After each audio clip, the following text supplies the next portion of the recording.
y'all are asking yourselves if we haven't had the chance to meet before is, Tommy, are you old enough to run for Congress? And I just want to answer the question right up front, because if I don't answer it up front, you're going to be asking yourself the whole time. I am, and in fact, my age is directly related to the reason I am running. I am running for Congress to defend our freedoms from a federal government that is absolutely out of control. We don't have a second to wait to get back on the right path, because the path we're on under this president is a path to bankruptcy. We have not 1 second to wait to get back on the right track, and that's what I want to help us do as the next congressman for the 4th District. So, a couple things folks want to know is, where are you from? What are your ties? What are your ties to the party that you say you want to represent? And so I just want to lay out a few of those things for y'all here today who I have not had the chance to meet yet on the trail. But I would start by saying that for both my wife Meredith and for myself, we're 6th generation Arkansans. I'll let her speak later for her half of the family, but in my case, my people came to Arkansas in about 1830 in a wagon from Georgia. They came to work a family farm in Columbia County in the suburbs of Magnolia, a little town, not even an incorporated town by the name of Calhoun. For 3 generations, we were farmers until my great-grandfather, a man by the name of Harvey Couch, at a pretty young age, when he was a teenager, got the entrepreneur's itch. Now, some of y'all in this room may know what that itch feels like, but in his case, with nothing more than a high school education, he started business after business after business. When he was about my age, not much older, he came here to Hot Springs to start a business. He started a power company, which was humble in the beginning. It was one cogeneration plant attached to a sawmill just right outside of Hot Springs. And before you knew it, they were damming up the Ouachita River. First starting with Lake Catherine, then Lake Hamilton, then Lake Ouachita. And the reason I'm running is because we do not have any time to wait. Our country's character and our values are being tested in ways that they never have been before. Thank you very much for your attention. I'm honored that you would take the time to come out in the middle of the day. I hope to earn your vote in this primary. Thank you very much. He is currently our state representative. Appreciate you all coming out. I won't take a lot of your time.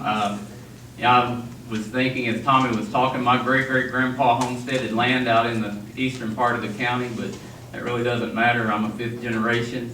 This race is about what we the candidates are going to do, not about what our granddads do.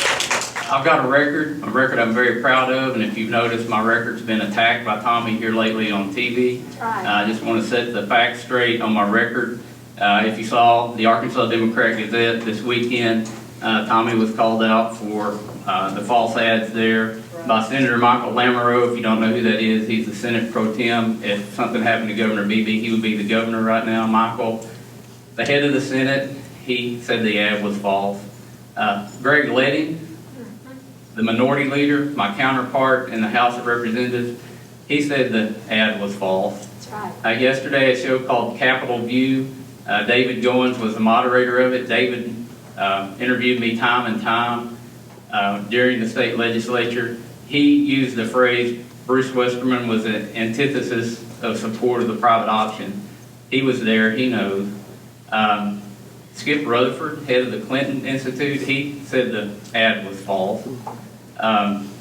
Rex Nelson, what he said was he understands why they're running false ads, because Tommy's lived on the East Coast for quite some time, and I'm way ahead in the polls. So I just want to set the record straight on that. We have more important things to talk about. Instead of talking about or creating false ads about my record, why don't we talk about what we're going to do, because attacking my record is not going to create one more job in the 4th District. It's not going to do anything about lowering the debt or repealing Obamacare. We have issues that we need to discuss. We had a big issue come up last Friday. We had a circuit court judge throw out a constitutional amendment. He said the Arkansas marriage amendment was unconstitutional. Now, he's not a federal judge, he's a circuit judge. You know where I'm at on that issue. I came out and with press releases immediately Friday saying we're opposed to that judge's ruling. You know where I'm at on social issues. You know where I'm at on abortion. You know that Governor Beebe vetoed our bills on abortion. I led the charge to override those vetoes. Now we've got a judge that has put those rulings or those laws in jeopardy. The voter ID law, we passed that law. I led the fight to override the veto. Now we've got a judge that's put that law in jeopardy. Now we've got a judge that's put not a law passed by the Arkansas legislature in jeopardy, a law passed by the people of Arkansas by 75%. I'm for traditional marriage. I will support a marriage amendment in the United States federal government.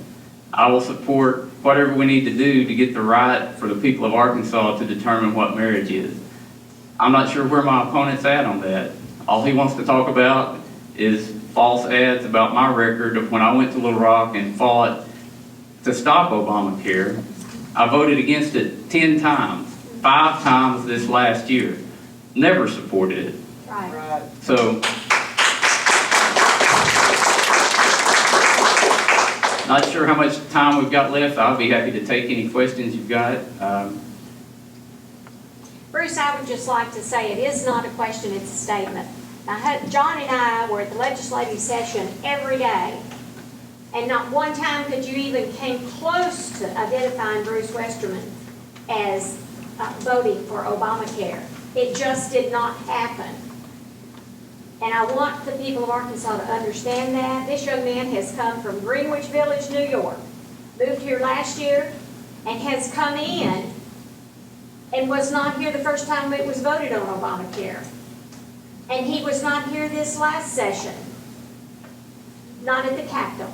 He may have been in Arkansas this last session, but he was not at the Capitol. Bruce Westerman, Representative Westerman, has never, ever, ever voted for Obamacare, medical exchange, private option, whatever the heck you want to call it. He has never voted for that. And this young man has